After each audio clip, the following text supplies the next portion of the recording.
Hello and welcome to the Homesick to Happy Movers podcast. I'm super excited that you're here today. And today we're going to be talking about moving for a spouse's job, which I deeply resonate with because all of our personal moves have been for a job that my husband had. So I'm really excited to dive into this conversation with Robin. Robin is here today with us on the podcast, and I'm very excited to talk with you. So Robin is a wife, a mom of 3 daughters. She has 7 grandchildren. She retired this past year after working as a special education teacher for 23 years. She supports busy moms by showing them how to use her easy, logical documents to record and organize personal and financial information in their family so when they need it, it's ready. But Robin has also moved multiple times for her husband's job.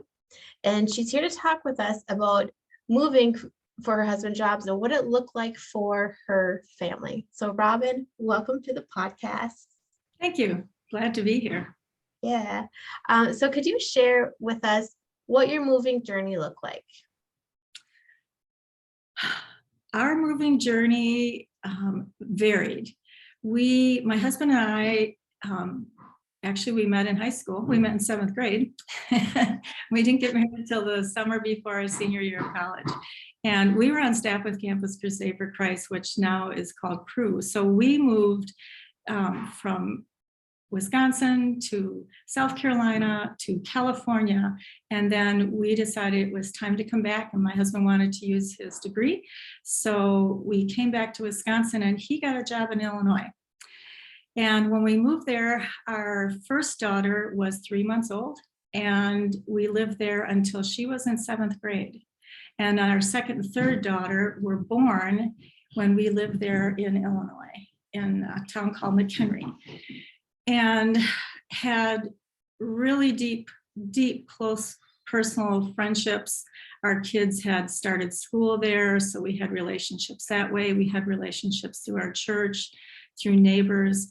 So when we moved then, we still were in Illinois, but we moved about an hour or so away. So it wasn't quite such a hard drive for my husband. So we were still in Illinois. And then we were there for 5 years. And then came our move here to Minnesota, which was really painful because our oldest daughter was then a senior in high school. Oh, yeah. Yeah, that'd be a hard transition, I would guess, for the kids too. Yes. Moving the first time from McHenry to our next town in Illinois was hard to leave our friends. In some ways, it might have been harder for me. I sat the night we were supposed to be packing, was sitting on the floor with a friend, was like, I don't want to do this. But we got it done. The kids were excited to where we did move, but it was an adjustment. One daughter was 4 years old, one was 5th grade, and the other was in 7th grade. But they developed really close friendships there. And we still were able to go back to see our other friends because we weren't that far away, even though it wasn't that long. And but moving here to Minnesota was really difficult because our daughter, who was a senior in high school, didn't want to leave. We moved in October, so it was even the middle of a year. So she ended up staying in Illinois with some friends, which was really hard. We drove off, and it was terrible. Yeah. I feel like that would be a really hard transition for you as a mom too. It was awful. Definitely. Yeah. It'll still bring me to tears. I can see her in the rearview mirror, standing with a friend crying. It was extremely, painfully hard to do.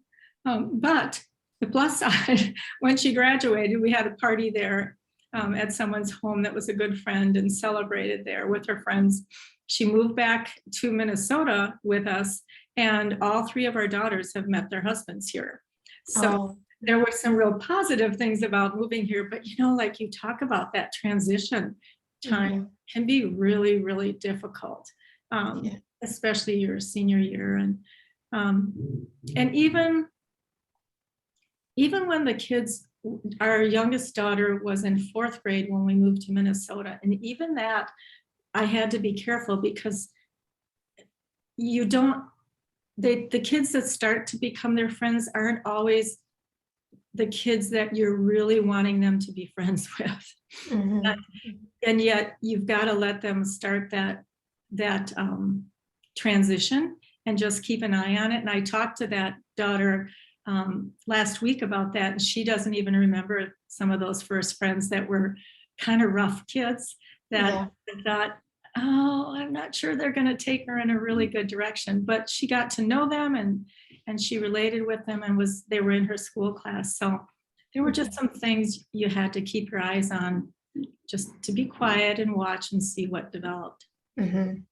Yeah, I definitely relate to that. As we just moved a year ago, and my daughter is in 6th grade now. But when we moved, she is like almost to the end of the 5th grade year, and the same thing happened where she's developed these close friends right away, and then she started getting hurt by things that they'd say, or like I feel like young girl drama, Yes.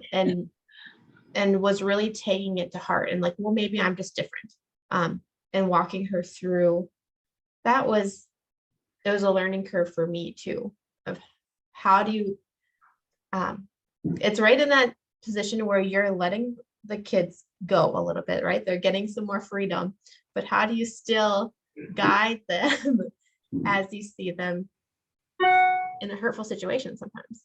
Yeah. I think one of the things I found was that continuing to have family time and continuing to have one-on-one time, or for my husband to have time with the girls, so that we were constantly nurturing our own relationship with them, was super, super, super important. Because when they would go through times that were difficult, or they didn't quite see some of the things we saw, having already really worked on relationships and conversations and how to talk and not run away and all of that was really, really important. Things still don't always go the way you'd wish they would, Yeah. but long term, our girls are doing really, really, really well. And they each have 2 or 3 kids of their own, and they're thriving together. And they're all, 2 of the second and third daughter are within 15 minutes of each other now. So they see each other more than our oldest daughter, who's an hour away, but they all talk and they have conversations and they text and all that to stay in touch. And we just had a 4 girls day a couple weekends ago too. So Oh, that, fun. that contact and talking is just so important. And they've told us later on too that had made a big difference, especially for hard times, because sometimes kids don't make just sometimes, especially when they're older, influence of the kids they're with is not going to be helpful or positive in their life, but they run with it sometimes. And you have to all the more keep that relationship and the ability to keep talking with each other going. Mhm. Yeah. So when you were in like the transitions of moving with your kids, was there a specific way that you kept your relationship strong?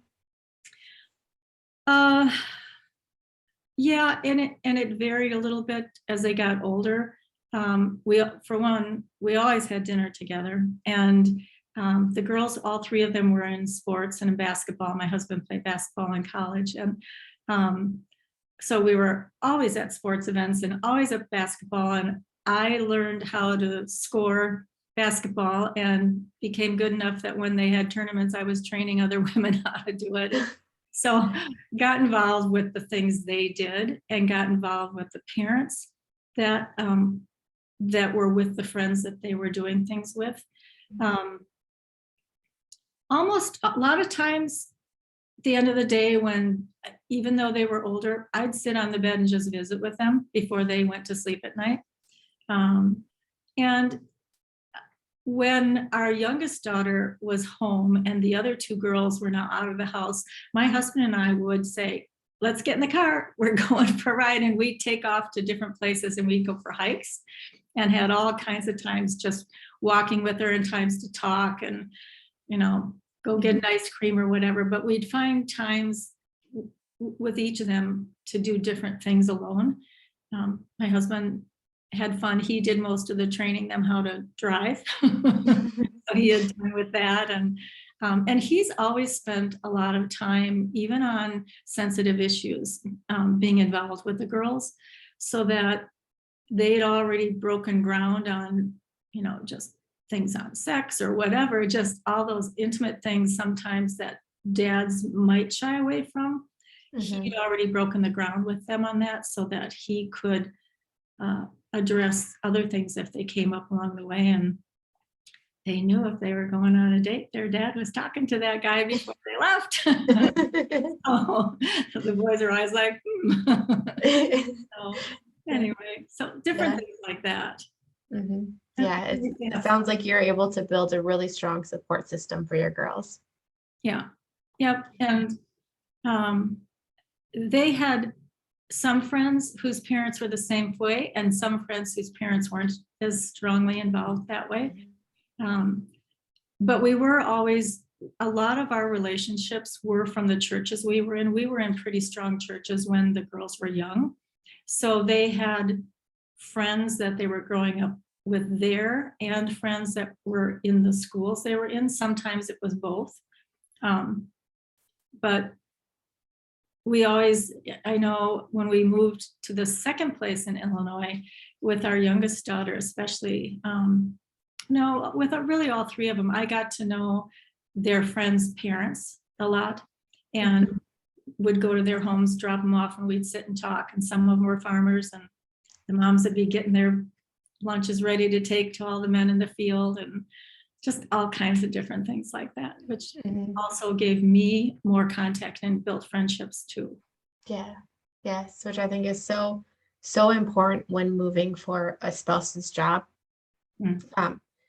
From my experience, usually like when we move, my husband already has kind of a network set up of connection.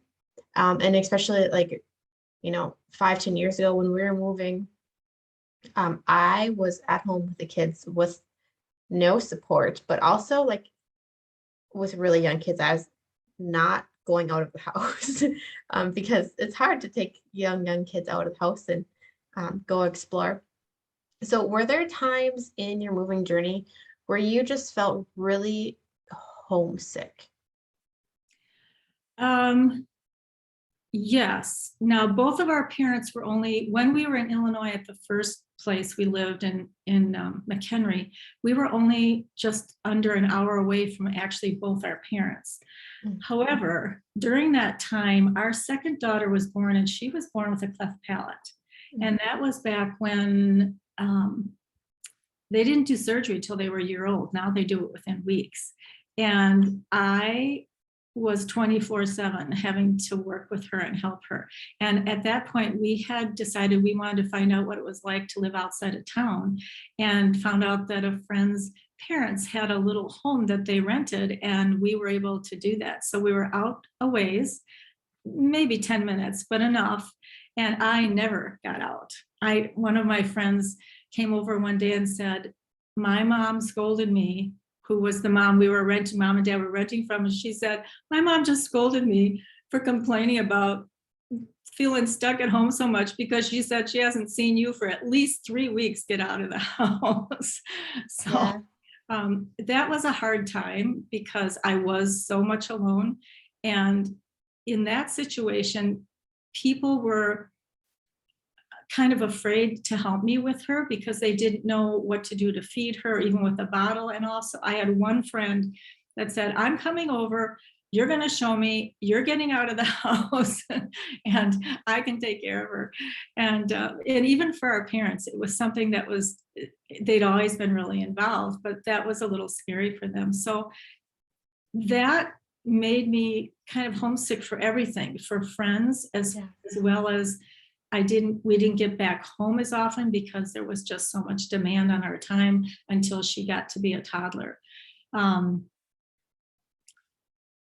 And actually, really, right now, we moved 4 years, a little over 4 years ago to where we are now, and we don't have our kids with us anymore, living with us.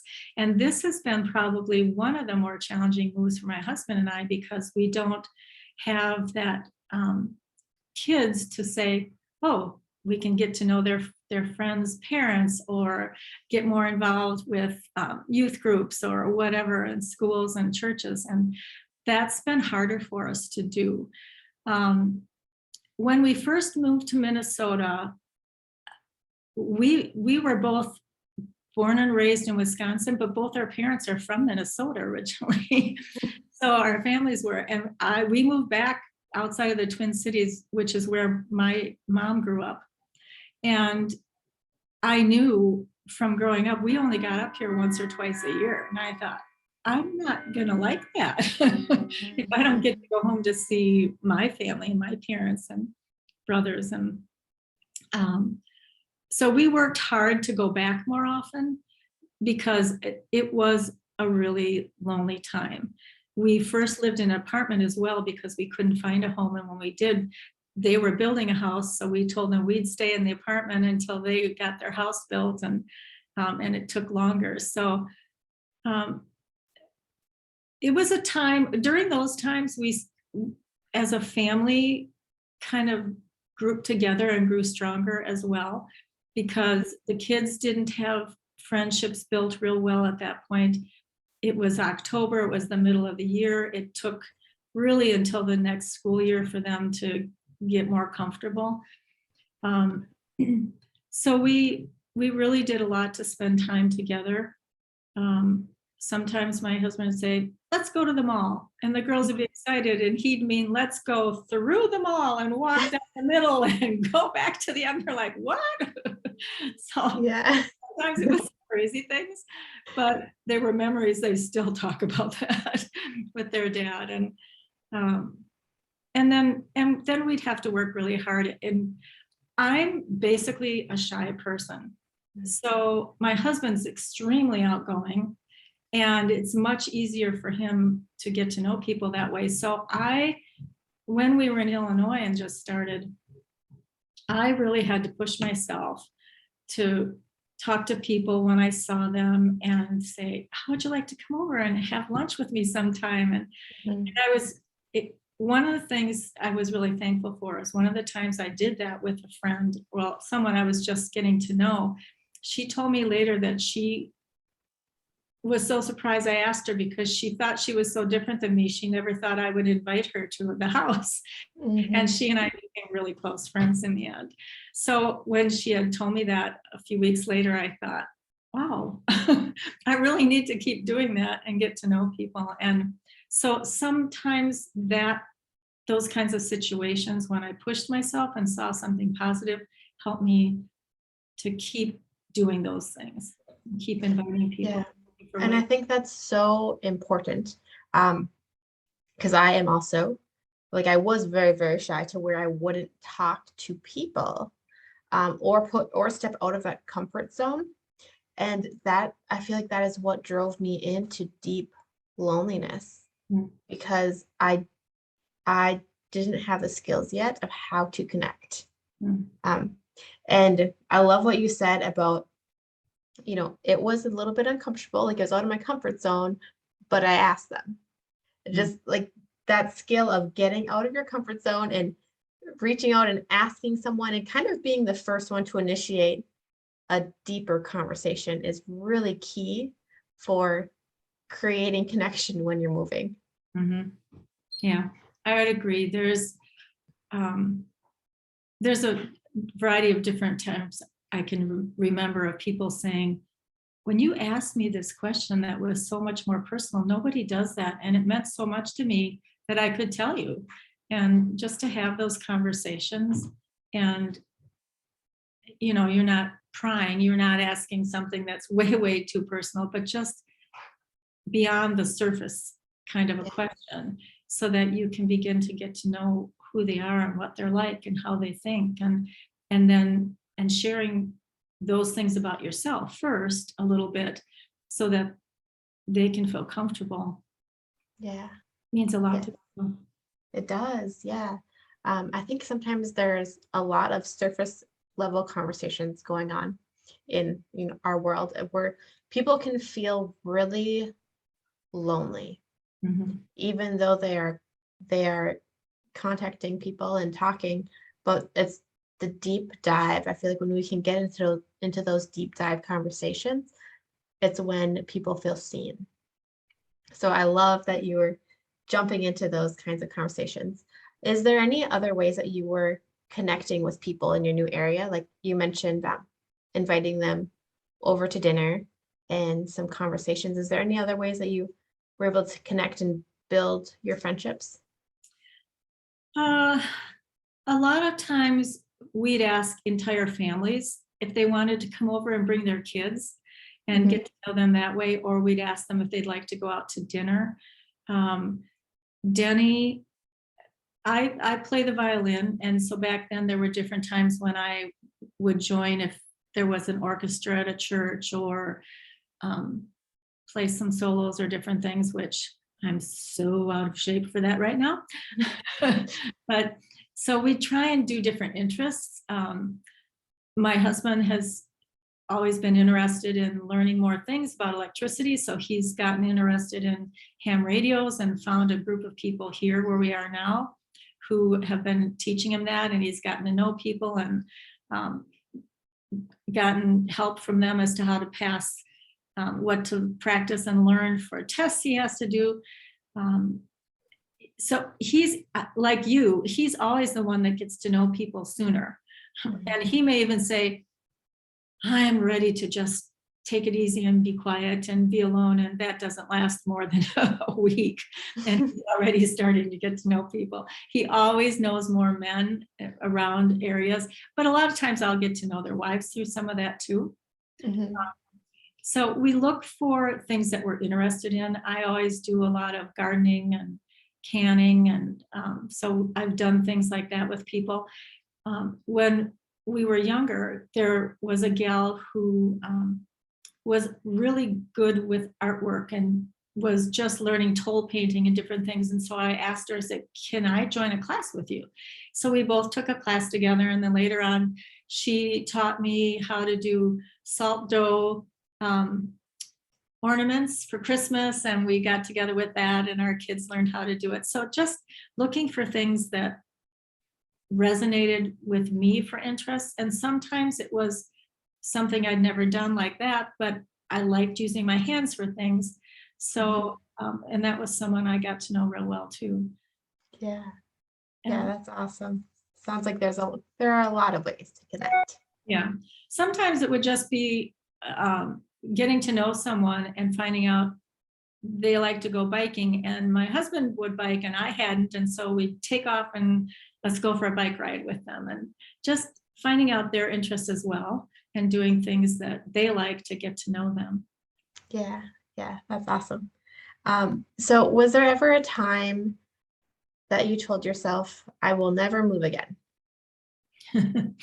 There was a time when I said, we are never going to just move again because he gets a job that he thinks we need to do, um, because it had been enough moving, and Yeah. said we have to seriously look at not moving our children again. And he was in agreement with that. After we moved here, we said we needed to dig in and find a way to make sure we could just stay here. Mhm. Part of it is my husband likes variety. And so he can go for a number of years and then he's ready for something new.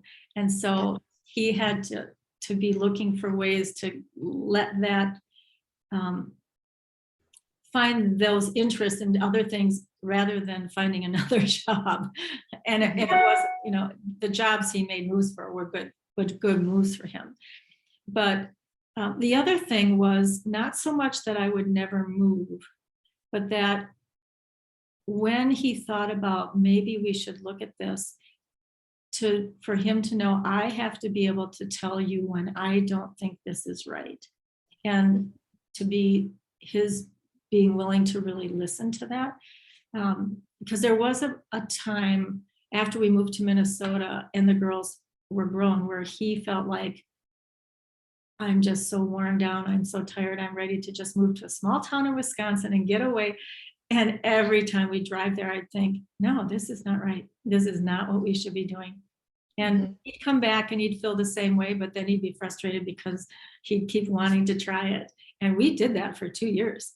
And I kept saying, no, I can't. This doesn't feel right. So, and I started working after we were here. I had been working out of my home, just doing daycare and different things before, because we had made the decision for me to try and stay home with our kids until they were older. But now then I was teaching here too. So um, there was a little bit more of a stake in the ground Yeah, for both of us. yeah, yeah, Yeah. So he is really good about listening to that. Sometimes he's frustrated, but he knows, I know he'll sit and chew on it, and then he listens and goes, yeah, we needed to not do that. yeah, yeah. It's good to have that strong, like a relationship where I feel like sometimes with my husband, I'll put it out there. He may not accept it right away, but he'll think about it and then we can come back to it at a later date. Mhm. Yeah, some of those things about learning each other's personalities takes time, and Mhm. it takes some skill. Yeah. And to learn when is a good time in his eyes for this kind of a conversation, rather than when does it feel good in my eyes because it's him I'm trying to talk to. Yeah, I get that. Yeah. It Yeah. takes some time. Mhm. So what tips do you have for someone who's getting ready for a move with kids? Boy, there's a lot to do when you're getting ready with kids. Mhm. Um, we never, we didn't say anything to them about moving. Well, let's see. They knew ahead of time, a lot of times, that when they were a little older, that we were going to have to be looking to Mhm. move, so that, and we didn't know exactly when, and we kept them involved in the loop. When they were really young, we waited until we knew a move was going to have to be made to be able to sit down with them and talk to them about it, and then go through the process of, here's how much time it's going to take. We've got to sell our house. We need to get the house in order, start going through things. Um, Really prepping the kids was important, and making sure they had time, as well as us, with the friends that were really, really strong friendships, and the families that we had strong friendships with, and talking to them about ways that we could still stay in touch with them. And when we did move, um, we we found within a month or so that we would go back to see them when we could. And some of those really close friends also drove the 6 hours up to Minnesota and spent some weekends with us as well. And so that kind of helped with that transition in between, and knowing that having really close friends, even though they're farther away, doesn't mean the friendship stops. And the girls Yeah. knew, for me, I have a friend that I've known since we were 4 years old, and we are still really good friends and keep in touch. And so they knew that that was kind of part of my life anyway. Mhm. At the same time, it is different. You Yeah. have to build new friendships. We always involved with the kids with packing, getting things ready, so they knew where things were. They were a part of that if they were old enough to do that. And unless they're really young toddlers, they can do something to do that and know what they're packing away and what they're taking, and preparing all that. And really, once we moved, we looked for ways right away to have some fun with them in the area. One of the things I did when I would move, I would deliberately look for garage sales, so that I made myself have to drive around the town or the city I was in and get to know it. Um, Mhm. and and just actually, even that was a way I could be around other people. And even if I didn't get to really know them, I could talk to them a minute and move on to the next place and get to know it. And that was kind of a fun way. And then I'd take the girls at different times too. And we'd get lost and we'd find our way back again. Mhm. So that was one thing that I did with them. Um, I love that because in Ohio, when we moved to Ohio, that was actually one of the ways that our family met one of our good friends, is uh, that we attended a garage sale And then we ended up talking about where they go to church. And then we started going to their church. And that's how we met good friends, but also got connected into the community is by just randomly meeting at their garage sale. Yeah. So, yeah. That's Yeah. one of the things that I like actually with everything we've all gone through with COVID is seeing how much quicker people will even stand in a line checking out and turn around and visit, or something will happen as they're walking by and say, do you know where this is in the store? Because they changed the store and I have no idea where it is. And that's just, it didn't happen as often, I think, before a lot of times, but everybody's just so eager to have that. It's really, that part is really nice. Yes. Yeah. That new excitement for engaging with other people. Yeah. Were there other things that you did that were different when you moved to get For connecting? well, and for getting your kids ready to move? We talked as soon as we knew for sure we were moving, we talked. This last move, our family had a choice whether to move or not. So I brought it up to my daughter and my son, my older son, because I have 3 kids. And we talked about it and we decided what was best for our family. And I feel like really having those lines of communication open are important. And also, I think moving is such a growth opportunity. It is hard. It's hard for me and it's hard for my kids to move and my husband. But I view it as what a privilege to be their mom and walk them through a hard transition, because I get to frame how they think about hard things, right? And tell them that they can do it and let them experience a little bit of a hardship, but under my guidance. So when they go out into the world, they're more equipped. And they also know that there's more out there than a little town that they've grown up in, if they happen to grow up in their whole life. Now they know, like, there's opportunity to make friends wherever they go. There's new things to explore. So yes, like I have slowly developed more and more skills with every move.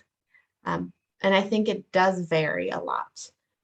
By like the younger kids are a little bit easier to move with, because I felt like as long as I had mom, they're happy.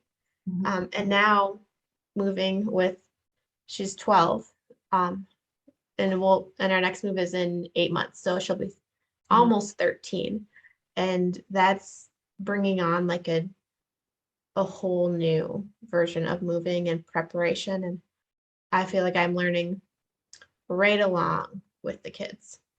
Yeah. It's harder for them because of the security of knowing someplace and knowing the routines and knowing the school and how it works, and that discomfort that comes with moving, and especially moving into new schools when you're young. When I think about how it's uncomfortable for me as an adult, my family, when I was growing up, moved when I was moving into 7th grade as well. And it really takes about 3 years. And I think that's one thing I learned over the time, is that it takes about 3 years to really get to know people and have enough time to develop a relationship where it's somebody that might call you and you might call them, or you can get together with, and there's that comfort level. And one of the moves we made, I was talking to another woman that I had met in a church, and she seemed really connected and had been there, and found out that had just been her 3rd year. And she said to me, it's just now that I'm feeling that way, because it really takes about 3 years. And when I thought about it, I had to agree, that's true. You don't realize it sometimes. And I think knowing that ahead of time before a move can be helpful. It can also be hard, because it seems like forever to be 3 years, but there's pieces along the way. It's not that it's just you move and in 3 years, it's all there. It's all that development. And that part helped me to push myself past my shyness and my insecurities with all of those different areas and what will people think, or should I say this? And then also doing the same thing for my girls is pushing them not too hard, but keep encouraging them, ask questions, see if somebody wants to get together, call someone up, and sometimes standing by them when they're on their phone, making a phone call, just so they know I'm here. Because some of those things when they're younger are hard. But that knowing that it was going to take 3 years made me start sooner and want to get after it rather than waiting and prolonging those relationship development times. Right. Yes. Yeah, that's so true.